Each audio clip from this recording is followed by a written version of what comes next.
السلام عليكم ورحمة الله وبركاته. أهلا بكم في حلقة جديدة من قناتكم، قناة زراعة بسيطة. محب الزراعة أهلا ومرحبا بكم.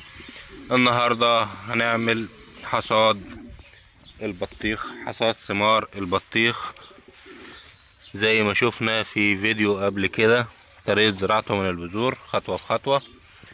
النهاردة هنشوف طريقة حصاده ونشوف البطيخ النتيجة بتاعتنا عاملة ايه. ده الثمار بتاعته اهي، وده الازهار. يعني لو ملاحظين النحل بيعمل لها عملية التلقيح اهي. سبحان الله، شكل الثمرة غير شكل الزهرة تماما، زهرته صغيرة جدا. ده البطيخ ده اسمه البطيخ النمس، بيتميز بانه طويل وحجمه بيكون اكبر من البطيخ التاني، كمان مميز في طعمه عن انواع البطيخ التانية. دي هنقطع واحدة معانا اهو،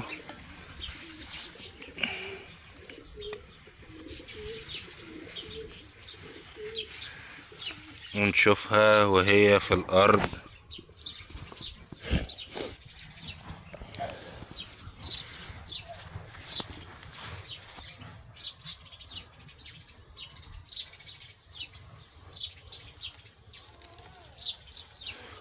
بسم الله الرحمن الرحيم.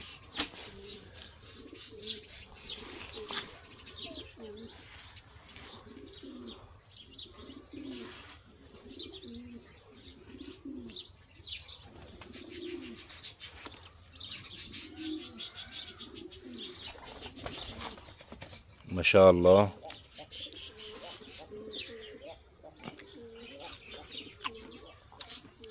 طعم روعة.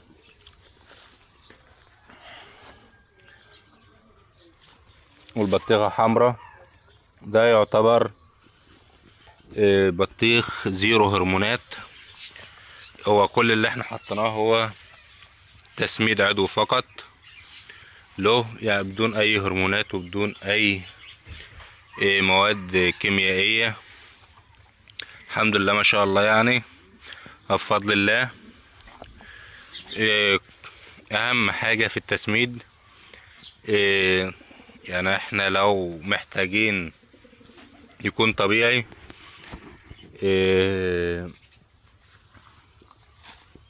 ما يتحطش له اي هرمونات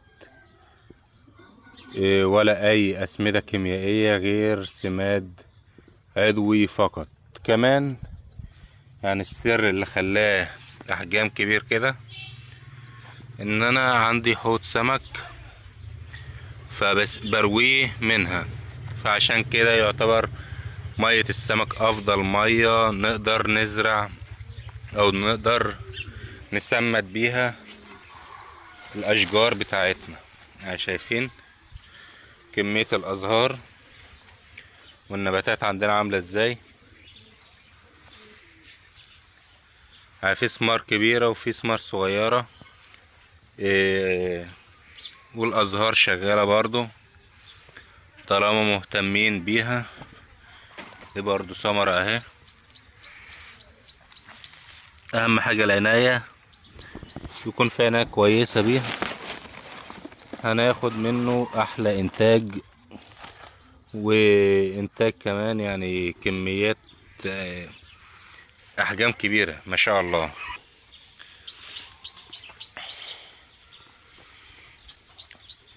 يا ريت تسيبوا لنا في التعليقات بتسموها عندكم البطيخ النمس اللي هو الضخم ده اسمه ايه في كل بلد عندكم، وطرق زراعته، يعني نفيد بعض ونستفاد برضو. يعني لو في طريقة مختلفة ولا